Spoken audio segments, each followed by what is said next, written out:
Let's Achieve Change is a podcast by Pamela Grove, Doctor of Physical Therapy, Pain and Movement Specialist of Metanoia Education and Wellness Center.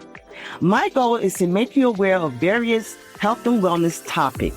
Every 2 weeks, Let's Achieve Change will appear with episodes with various topics with interviews and narratives, especially as it pertains to health and wellness and chronic pain and disability.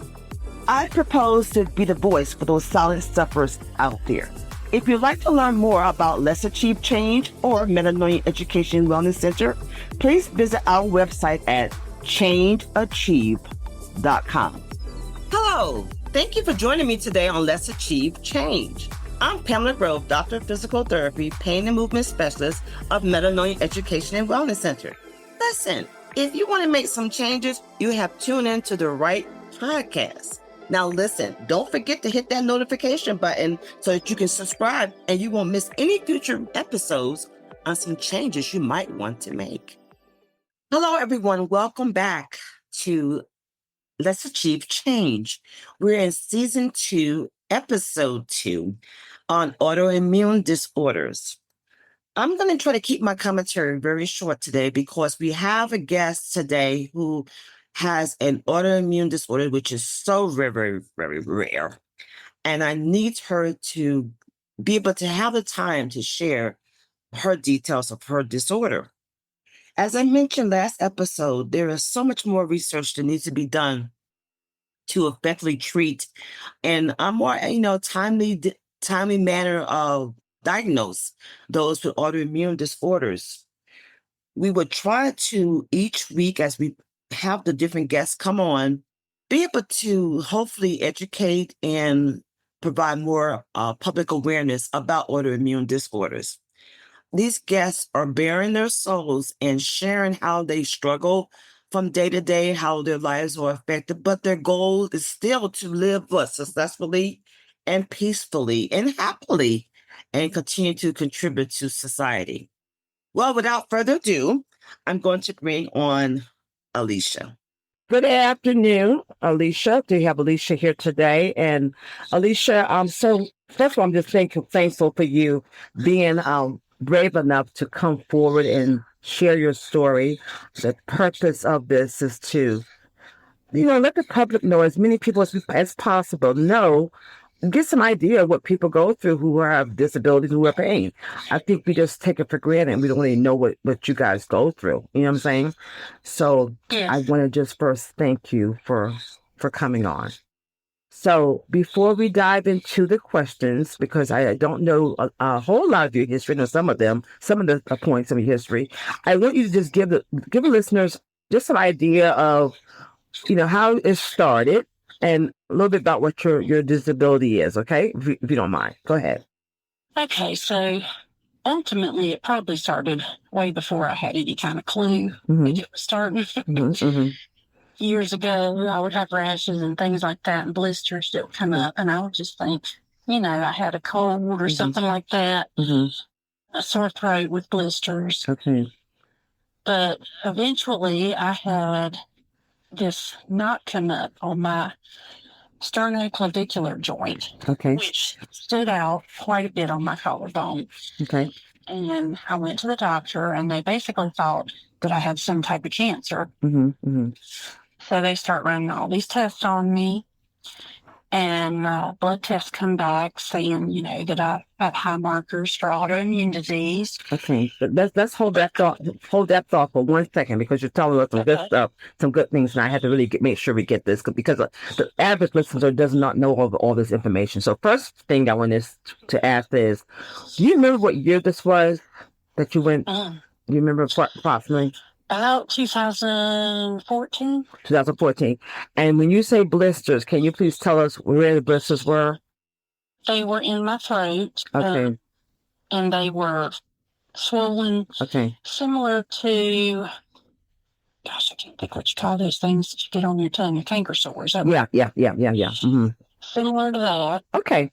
So that brings us up to, to speed. Okay. So now you went to the doctor, they took the blood test, and you had high markers for autoimmune disease. So go from there. Okay. So they started Originally, they diagnosed me with connective tissue disease, Okay. which I had absolutely no idea what that was, but basically that's kind of like a category they put you in until they figure out what's going on. Okay. So I continued to have the blisters, and they got worse and worse in my mouth, in my nose, my digestive tract. Wow. So they just continued to test me for different things until they finally decided that they think I have Behçet's disease. Would you please spell that, because the average person does not know what that is? Behcets. I was going to say I may not be able to spell it, but it's Behçet's disease, and it is rare, and it is an autoimmune disease, and it typically happens to people who have a genetic connection to the silk route over in Asia. Wow. Where they used to travel back and forth with silk and sell their goods years ago. Okay. So a lot of people that have it are in other parts of the country, and there aren't as many of us in the United States. Wow. Okay. So now that we have some idea what we're dealing with here, so we started with this process. We know what we were diagnosed with. It was years ago, and so my first question is, do you feel as if the traditional medical model would work for you? Do you feel as if you had no problems in that area, or did you feel as if you did not get the help you should have gotten, or can you speak to any of that? Well, ultimately, my mother took me to a doctor years ago when I was in high school because of these blisters. Okay. And they just kind of dismissed it as like they thought I might just have some kind of, canker sores, or possibly a fever blister. Okay. They said they had no idea what they were. They couldn't figure out from any blood work what they were. This was an internist that she took me to. Okay. So we just kind of moved on from there until this time, and they sent me to a rheumatologist. Okay. And I was really blessed to find a rheumatologist that really wanted to find out what was going on. And he has worked very hard to try to get me, to figure out what exactly is going on. So let me speak to that, because that's so important, and because that's what's going to be one of the points that's going to be brought out in the book, and also, through the podcast. But the thing is this, we have, as you mentioned, your mom took you early on, and they couldn't give you a diagnosis, and they sort of dismissed you. So, today we call that gaslighting. That's the term that's being used today. But I just want to make sure that everybody understands what happened. But now that you got introduced to someone who was very helpful, we want to also give knowledge to that, give the homage to that person. So, okay. So that person got you on the right journey, right? Yes. So talk to us about what you have, because that was years ago when you got on that journey. When was that you finally got the rheumatologist that got you on the right track? Rheumatologist, let's see, it was before COVID, so it's probably like 2019. Okay. So we know we got the blisters. We know that we finally got a diagnosis. Do you experience any other symptoms with it, any pain or anything else with that? Yes, Behçet's basically it's kind of a vascular type disease. Okay. So you get blisters all around your mouth, your nose. It goes all the way down your GI tract to your rectum. Okay. So you can have them on your bottom as well. Okay. And you have a lot of GI symptoms along with that, because when it's happening, basically the lining of your intestine is moving along, and you're having these stools that are like, they call them mucoid stools. Yeah. Mucus, basically. Right, exactly. So you have to go for all these other appointments. You have to go get an endoscopy, a colonoscopy, all these things to try to make sure that you don't have anything going on in there that they haven't addressed. So let's stop with that. So it sounds like you have had to do a lot of things. So you actually had to go through an endoscopy and the colonoscopy as well? I refused.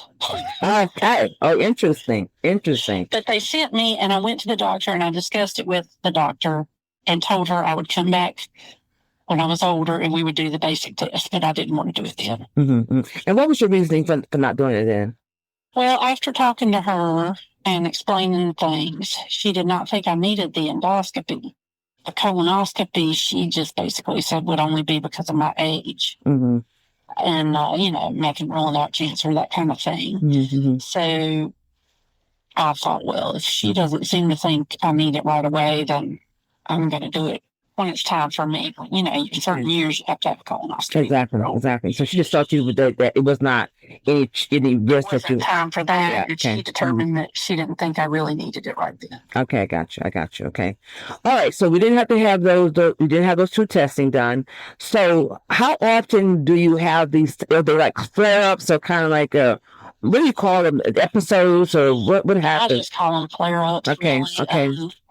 So I was having them. I mean, I pretty much had blisters all the time. Okay. But after I got on medication, then some of it was a little better. Mm-hmm. I just didn't, they would still flare up and I'd have a blister, but it wouldn't last but like 24 to 48 hours. Okay. What type of medication did they have to put you on for that? Plaquenil. Can you spell that, please? P-L-A, I don't know how to spell that. Plaquin. Okay. All right. Let's go with hydrochloroquine. Okay. Can I text you that? Okay. Yes, it would be helpful. That way the readers will get the right spelling. But if not, I'll Google it myself. But I just want to make sure that we're getting these words out here because most people don't know about this, and so we need to make sure that we give them the accurate information. And this is when COVID started, and everybody said that you needed that Plaquenil or hydrochloroquine. Mm-hmm. It would protect you if you had COVID, which was found to not be true. Okay. But it caused this huge problem where people like myself could not get our medication. Wow. Other people, doctors were prescribing it, trying to help people who were having COVID. So it made a shortage of it. Yes. I got you. Interesting. So because of that, did it affect your frequency of your episodes because she was not getting it as frequently? No, I was fortunate enough to get it. But my doctor kept telling me, like, you may not be able to get it. We might have to find a way to get some. But I managed to get it for myself. Okay. And did not have to go without. He also started me on Otezla. Okay. Which was found to be something that has recently been found to be useful for Behçet's. Okay.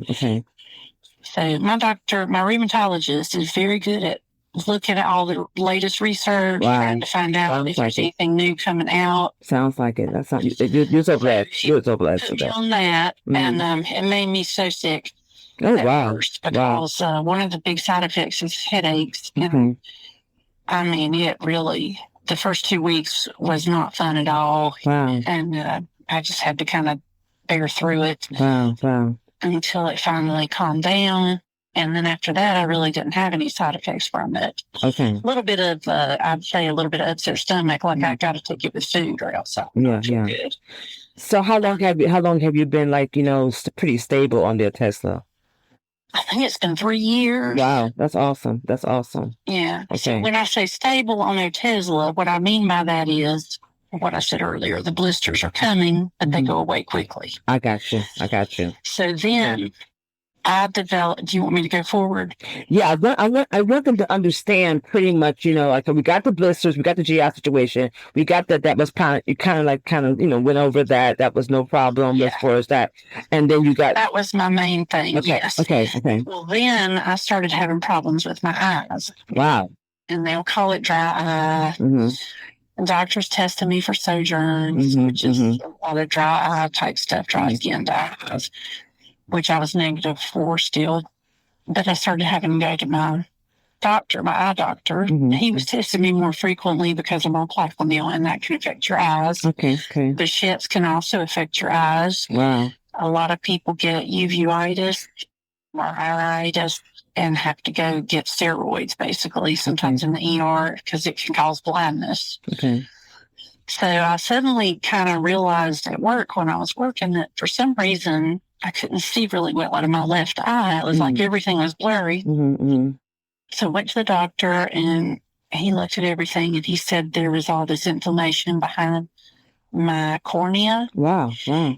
Which was pushing it forward, causing protein to grow over the top of my eye. My goodness. So basically, you can't use a lens to correct that vision because the protein is there. You have to get rid of the protein in order to see. Okay. And honestly, the look on his face, because I've known him a long time, when he was telling me about this, I mean, I thought, oh my God, I'm really in serious trouble because he had this look like, oh no. And he told me what to do, gave me steroid eye drops, and had me follow this regimen that I had to do. So let's back up a little bit. So so basically, the look on his face, was it just because he thought that you were going to have a diagnosis of going to have possible blindness? Is that what he was thinking? Or? He kind of was like, we can take a more aggressive approach if we need to. Okay. But we're going to start with this. Okay.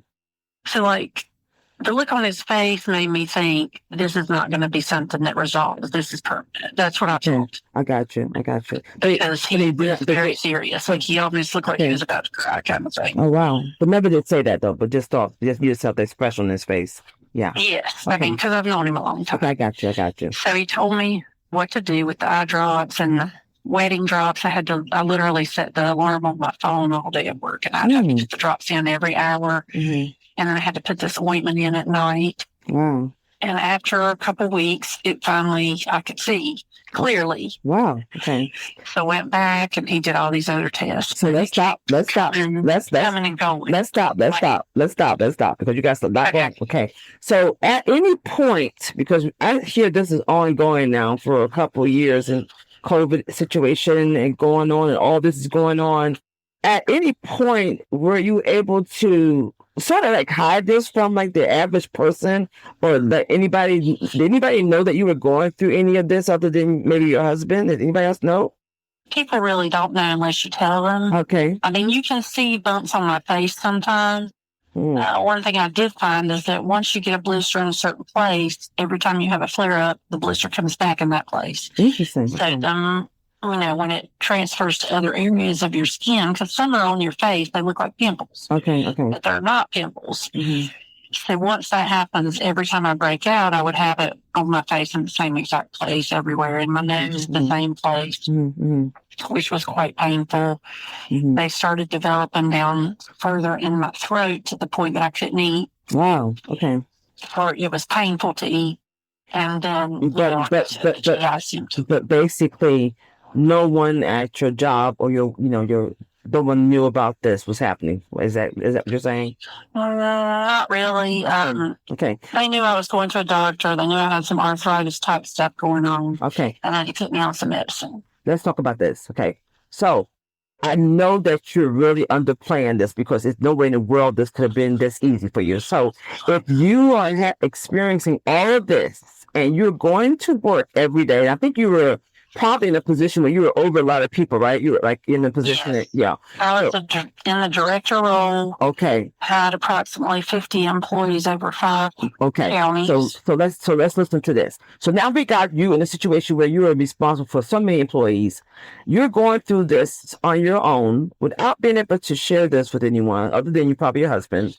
And I'm quite sure this was very stressful for you. And how did you get through that? Because that's a lot of struggle of your mind, other than your. Yeah. So how did you deal with that?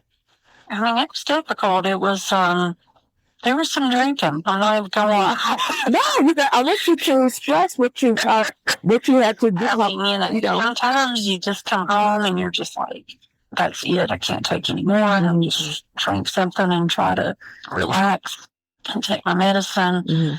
Trying my best when I'm not at work to rest and not overwhelm myself, which of course causes all kinds of stuff. Your house is dirty. You can't vacuum. You can't. If I do have a day that I feel good and do a bunch of stuff, the next day I'm out, which means I'm basically laying around, probably sleeping almost the whole day. So what makes you go to that point? Because we understand the blisters and the pain with all that, but is it affecting your joints as well? Yeah, so it's just like if I have a good day, And say, for instance, the grandkids come over and I want to play with them, and I'm having a good day. We play a little football in the front yard. I just basically me toss the ball back and forth. Maybe we just run around the house, watch a movie. They spend the night. I make them snacks, this, that, and the other. Breakfast in the morning, and mom comes and gets them, and then I'm done. Like, down for the count. So does it make you feel fatigue? Is it fatigue or is it pain?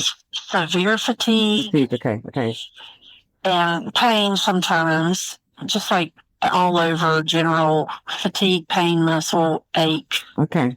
Type of stuff. Okay. So more like if we had to give somebody in a comparison, more like a flu-like kind of symptoms. Yeah, actually, that is very good. Way to say because I think the average person got a low-grade fever. Yeah, because the average person can understand the flu. You know what I'm saying? So that sounds like when you describe with the malaise, the fatigue, and the the no energy and the weakness and the muscle pain sounds like a flu-like type of thing. So yeah, okay. Right. So you did a little bit of drinking. Did you do anything else to help you deal with it? Because I'm quite sure that I tried yoga. You know, of course, I'm on anti-anxiety medication and stuff like that. But of course, I have a religious side, so there's a lot of praying and reading my Bible and doing things like that too. Don't play that down, because I'm quite sure that was very important. You know. Okay, it is important. I don't mean to play it down. I'm just trying to, I guess, balance it out. I don't know. I've tried a lot of different things.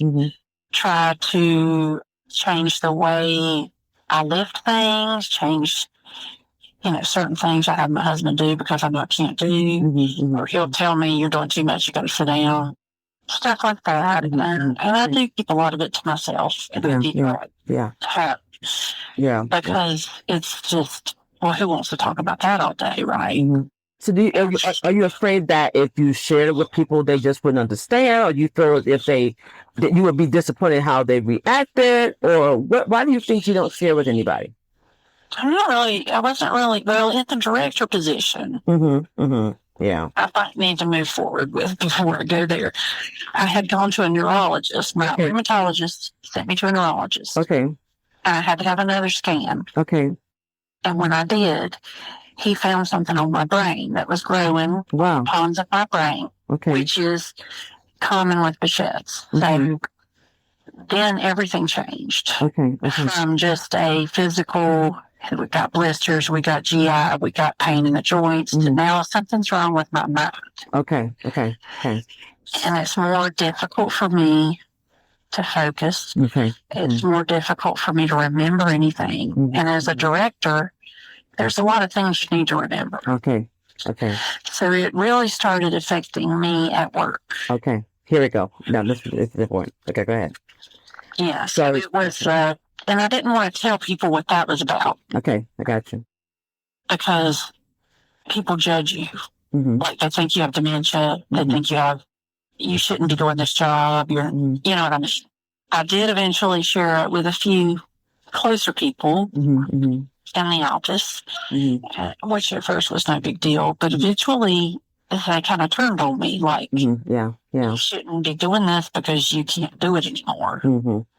Because I was not able to keep up with certain things. And I tried it, I tried different things to keep myself focused and on top of what needed to be done. And overall, I played it off pretty well for a good while. Yeah, sounds like it did. Sounds like it did. Yeah, sounds like it did. So basically, how do we resolve that issue? Because it sounds like you're more clear now. So how did we get to the point of not, the memory issues, and the brain fog and all that? How did we get past that? Well, the medications were keeping me in remission. Okay. So they did all these other tests. I had to have a spinal tap. I don't even remember everything the neurologist did, but there was a spinal tap. I had to have a neuropsychology exam, which is like a half a day of doing all these tests to see whether or not your mind is working correctly. And that's more like a baseline for later. Yeah. And so part of that is also that with Behçet's, Most of the people that have neurobichets, which is my current diagnosis, have been young men in their 20s who die before they ever get to about 25. Wow. Okay. Because they basically end up paralyzed. They can't function at all. So this is like a new phenomenon. Women in my age group go in for something else, like this lump I had on my clavicular spot. And they start doing tests, and then all of a sudden one day they see something on their brain, and they start looking at it, and so they really don't know what this means for me. Okay. So far, most of us basically are just going along fine, like we're in remission, it's not a big deal, everything's the same. They don't really know, they just watch us, basically they're watching us. Right. But when the thing with my eye started, my rheumatologist said, okay, that's it. We have to go a step further. He put me on IV medications every 8 weeks. That's Simponi Aria. That's nothing you had to share for us. You're going to have to send me a whole list of these words. I know. I've got a lot of medicine. Yeah. Let's speak to that. I know I'm interrupting you, but only because we have limited time. But I want to, you got so much key information. So we've already noticed that it has affected your work life totally. And so now we're talking about, we have all these medications. So, and that, I know sometimes this is very personal, but we got to share it. So financially, speak to that. Isn't that affecting you financially? Definitely. I mean, I have insurance, but it's not that great. Like when I first went to the rheumatologist, I had to go for all these x-rays because he needed to see different things going on in my body. And it was like $600 just to have, they made me pay first. First. Because of the deductible thing, Right. Yeah. And then there's all this blood work. They drew like 14 different tests on the first one. Wow. And then you have to pay those bills. I mean, honestly, I haven't stopped to really add it up, to be honest with you. Because, I mean, right now, I think I still owe like $4,000. I'm just making payments on because, nowadays they put all of it together in one lump sum. You don't know which one's for the lab, which one's for the doctor. Exactly. Yeah. You just keep paying. And I've had, I had to have surgery for my kidney stone. So like all of that's in there together.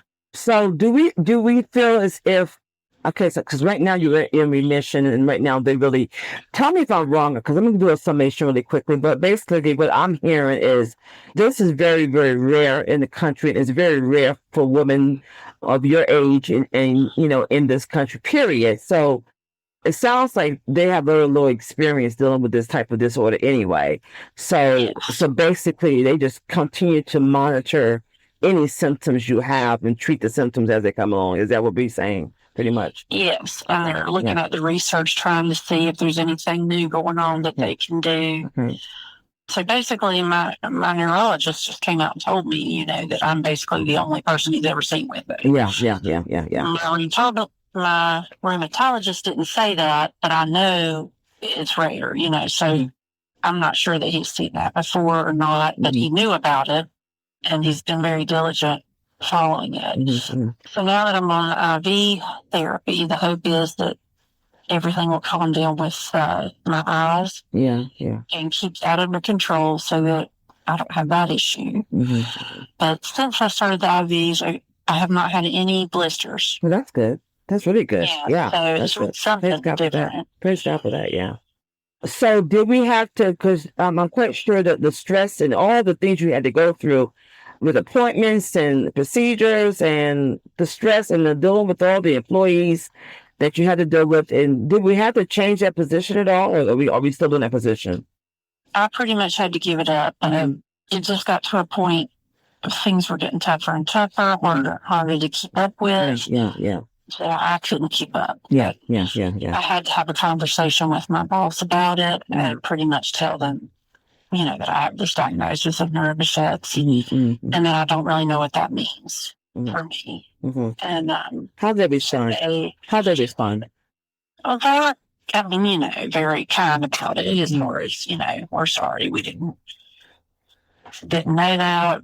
I mean, I think I was pretty much at the point they probably were about ready to say, like, either you have to fix this or you're going to be fired. Kind of thing. Yeah. And so basically, after I said that, they started trying to find a new position for me in the company that would be something less stressful that I could do. That's very nice, though. Yeah. And so they did. They found me something I could do. I have no employees under me anymore, but it's still physically taxing in the sense that I sit at a computer all day, but my eyesight has been a problem. I can imagine, It goes in and out with all these things going on. And then now I can't wear contacts at all. I wear my glasses every day, and still have my vision almost changes daily based on how much fluid is in my eyes, how much pressure. Wow. Just little degrees, but still it can be difficult. So then there's also a lot of pain in my neck and my shoulders now. I've had to start doing yoga basically at work, stretching to try to calm down these muscle spasms that I've been getting because I can't take a muscle relaxer at work because I'd be asleep. Yeah. And I can't drive. Yeah, so they gave me tramadol and Tylenol, and they wanted me to put it together and see if that would work. But really, it didn't work. And to be honest with you, a goody powder will knock it out way faster than anything else. Okay. So that's what I've been doing. Between that and the stretches, I've been able to, and I try really hard to keep my body in alignment, not to sit in an awkward position, get up every now and then, move around, that kind of thing. So what I want to get across to the listeners is that you're trying to still live life. You have a husband, you have grandchildren, you still work, you're trying to live life, but you have a lot to deal with to keep going every day. Just every day to just survive. Is that what we can say pretty much? Yeah. I mean, basically, we've been going to the beach, which is a pleasant thing. We go there, we visit the kids, we drive home. So, like, I go down Friday, the kids come over, grandbabies, spend the night. Then they go home Saturday. We come home Sunday morning. And when I get here, I have to sleep all day. I sleep all day till the next morning. Wow. Like, I'm gone. That is all I have. And we're not doing anything extraordinary. We're going to the beach and I'm sitting there. But it's something about the driving and it's just a lot. Yeah, driving takes a lot out of you. I don't think people realize that driving is very fatiguing. It's just I know a lot of people that get affected just on the drive. You know what I'm saying? So what I'm going to say though is, and I feel for what you're going through because it's like so much and you're juggling so much. But one thing I want to give credence to is that you have the traditional medical model that's working for you. A lot of people can't say that. So that I want to definitely put that out there. So that's a blessing in disguise because a lot of people really can't say that. Okay. It's a blessing. It still took years. It took years before my rheumatologist could give me a diagnosis. Just because they have to rule out everything else. There's not really a test for Bishop. You basically have to score so many things, 3 different things in this category. Have to be happening at the same time. I guess what I'm saying though is that so they did not stop to give up. You know what I'm saying? Right, they didn't give up. And that's awesome because I tell you, there's so many stories of people are having symptoms and the doctors don't know what that is, and so they kind of say, well, my hands are tied, and they leave it like that. They don't go any further. So that's the story of many. So.